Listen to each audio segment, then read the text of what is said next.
What's going on, guys? Sharif here, natural bodybuilder, and this video is going to be a little bit special. I'll be talking a lot about my personal stuff and also about things that I've learned over the past 13 years training as a natural bodybuilder. Actually, it's probably 14 years now, alright? I'll share with you guys 10 main things that I've learned over the past 14 years. And at the end, it's going to get a bit personal. I'll talk about the cost, the money, the financial aspect, the way kinda bodybuilding has shaped my life. Did it isolate me? Did it help me make new friends? I'll talk about that a little bit at the end, but I'll start by the most important things that also helped me in my bodybuilding journey, seeing more results also as a bodybuilder. And hopefully one of you guys can learn from one of those things something. All right, I'm pretty sure that one of those things will be beneficial for you. And yeah, if you're asking yourself, what is this noise? This is my cat. All right, scratching the wall. So let's jump straight into it.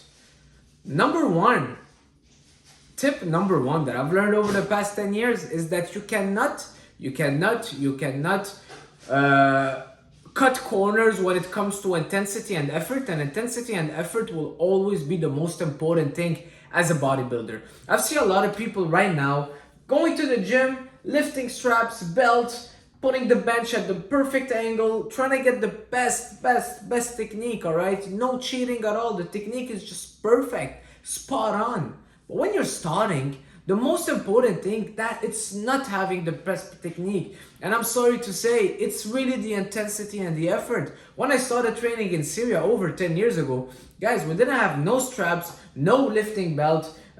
We didn't even, most of the time, we were doing stuff wrong. But the effort and the intensity was there. We were just going at it. No phones. The gym was hot. Only man gym. Can you imagine? Barely any music. We're just going at it. We're just kind of destroying our body. I know it might not be optimal, but putting all that effort and intensity was giving us more results than I see people right now, because we have so much information and so much scientist expert and technique experts that we're trying to perfect every single technique and every single exercise, but we're forgetting the most important thing, intensity and effort. So we're not putting any more the intensity and effort, and we can't cut corners when it comes to that. All right. If I would have to pick two people, one guy that is never cheating on his form, science expert, everything is perfect, every single rep is, the tempo is awesome, as opposed to a guy that he doesn't know much what he's doing, he's just going at it, push-ups, pull-ups, and squats, and really just putting the effort and training to failure and pushing himself as much as possible. I would bet that the guy putting in more effort will have more results. And I'm not saying you should be cheating, and I'm not saying that you should neglect the technique. But what I'm saying is that intensity and effort will always be the number one thing that you want to focus on. All right. Of course, having the intensity plus the technique, recipe for success. All right. But don't lose the intensity and don't lose the effort just to perfect an exercise. All right. If it makes sense. So that was tip number one. And guys, it's not the end of the world if you cheat on your biceps curls sometimes. Arnold even used to say it. It was beneficial for him because it allowed him to do a few more reps. All right, so think about it that way. Number two, you can't overlook nutrition. When I started lifting, I used to think because I'm training so hard and I'm training for 2-3 hours every single day and I'm so active and I'm running and I'm playing soccer and I'm doing all this stuff, football, this, that, well, I can just eat McDonald's and I can just eat fries and I can just eat cheesecake all day long. I won't gain weight. That was one of the worst idea I had in my mind. And a lot of people do think that. They think that because I'm lifting weight, everything will go to the muscle. That's not true. Maybe in your big session, you're burning 500-600 calories a session. Guys, this is one McDonald's sandwich. But you're eating 2 McDonald's and 5 donuts and you're bulking all day long thinking that you will burn everything just because of your workouts. Not everything that you're gonna eat is gonna go to muscles. And that's what I used to think. I used to think I don't need to focus on my diet because I don't want to compete. So I ended up becoming super fat and gaining a lot of fat, a lot of weight that I had to cut very drastically after, which made my life a lot harder. All right, so don't overlook your nutrition. Even when you're starting, use nutrition to actually help you improve your lifts and help you in your bodybuilding journey. All right. Please do not make the mistake that I made, thinking that whatever you eat will go to your muscles, because that's not the case. All right. That's just an excuse for us to eat whatever we want, especially if you're like me that gain weight easily. You don't want to go that route, because then you'll be, people were looking at me, and I was like training for at least 2-3 years already, and people were looking at me being like, this guy is obese. That's how bad it was, all right? Because I just kept eating and kept eating. Number 3, supplements are not needed. They're called supplements. When I started training, many of you guys know it because I've said it in other videos. When I started training in Syria, we used to see protein powder as a steroid. We used to look at people and be like, oh, this guy's on protein, don't compare yourself to him. I mean, yes, I was 14, 15 years old, but nobody were taking those things. And yes, they were super expensive. That's the main reason. When I came to Canada, I saw everybody with a shaker. I'm like, what are they putting in that shaker? What is going on? All right. So supplements are not needed. And I would say, wait the longest possible before taking supplements. Your protein powders, your creatine, BCAAs, EAAs, a lot of them also are a waste of money that are not even needed later on. All right. And at some point in my life, I was spending at least $500 every single month at a supplement store. He used to love me so much every time he would see me, because I used to go there thinking, okay, give me the HMB, give me the glutamine, give me the BCAA, give me the EAAs. Now, all I take is protein powder, creatine, and pre-workout. That's it. I'll have some electrolytes intra-workout. That's pretty much it, guys. All right? You don't need much. And wait as much as you can. A lot of people here, they buy all the proteins, all this, all that. They buy all the supplement before even stepping foot in the gym. All right? Don't make that mistake. Supplements are not needed. I repeat it. Super important. You got to understand. Number 4, recovery is as important as your training. This is something that I never wanted to believe. I didn't care about sleep. I didn't care about recovering. I used to play, let's say, train for 2 hours and then go out and then stay out all night and barely get any sleep and just keep going and keep going. And at a certain point, your body will just give out. All right, you just can't neglect recovery, guys. It's 3 pillars: training, nutrition, and recovery. And you have to take recovery into consideration. And the earliest you do that in your career, the better it will be for you long term. The earliest you understand that recovery is crucial, as important as training, if not more important, and that's where you're building your muscles, the better athlete you will be. All right, so get your sleep right. Make sure that you're sleeping at least 7 hours. Make sure that you're not overstressing your body. Make sure that your sleep routine, you gotta stick to a routine. All right, make sure that you're sleeping all around the same time, waking up around the same time. It will really do you a lot of good, especially in your workouts and in your whole day. All right, sticking to a routine, guys, it's one of the best things you can do.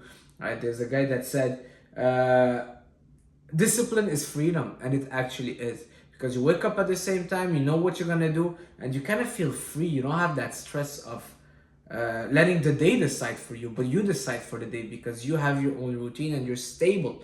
All right. Every time I travel and I get out of my routine, I feel lost. Seriously. Number 5, something that I've had to learn the hard way, and this is unfortunate, is that it's hard to mix bodybuilding and other sports.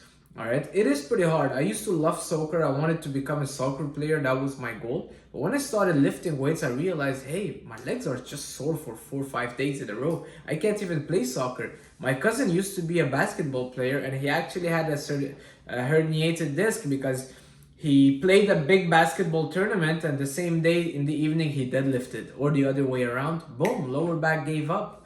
All right, it's very hard to mix bodybuilding and sports, and that's unfortunate because I love doing all kind of sports. But when you want to really become your best as a bodybuilder, I'm not saying just being in shape. You want to become your best? Well, if you want to become the best football or soccer player, but your legs are always sore, but you want your legs to grow, but then you want to perform well, you'll have to choose one or the other. All right, and it will isolate you because it's a lonely sport. I will talk a lot about that at the end. But yeah, that's what I kind of dislike about it, because I love a sports team and I love bonding with teammates and playing together and going for a drink, or I don't drink, but going for a protein shake after the soccer team. Like my favorite days of my life was with my soccer teammates when I was younger. And this is something that I can't have anymore because I'm too focused on bodybuilding, but that's just for now.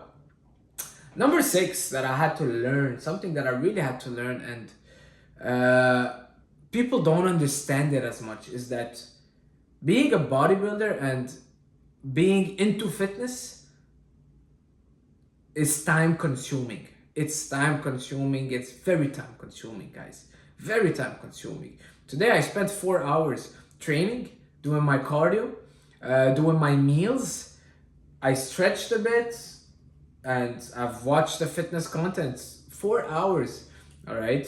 That's what it takes. Sometimes it takes me 5-6 hours just meal prepping and washing my dishes and then doing my workout on top of that, and then your cardio, and then now I'm practicing my posing, and then you gotta stretch and abs, and it is time consuming, guys.